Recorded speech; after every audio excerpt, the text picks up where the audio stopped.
اللهم اجعل ما في بطن مسلما صالحا عابدا ذاكرا حافظا للقرآن الكريم وعاملا به. اللهم اجعله بارا بوالديه وأهله.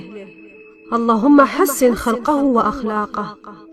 اللهم أعذه من شياطين الإنس والجن. اللهم سهل ويسر حمله وولادته. اللهم أقر عيني به.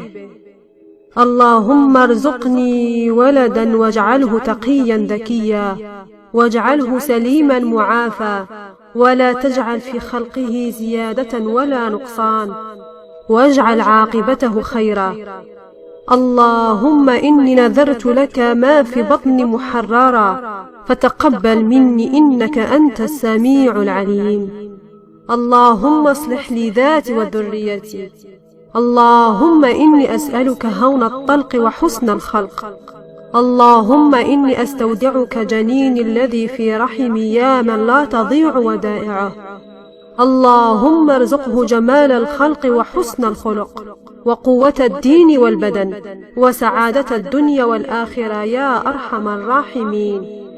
اللهم اكتب طفلي الذي في بطني من السعداء.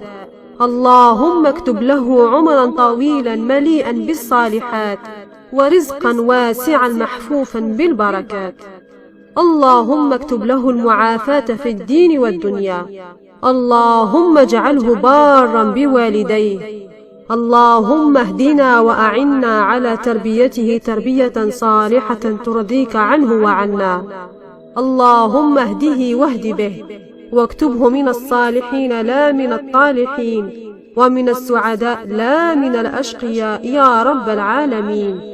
اللهم إن كنت قدرت جنينا في بطني، أسألك أن تجعله سليما معافى من كل عاهة وبلاء، وأن تجعله في أحسن صورة يا رب العالمين. اللهم اجعله من عبادك الصالحين واهده واهد به.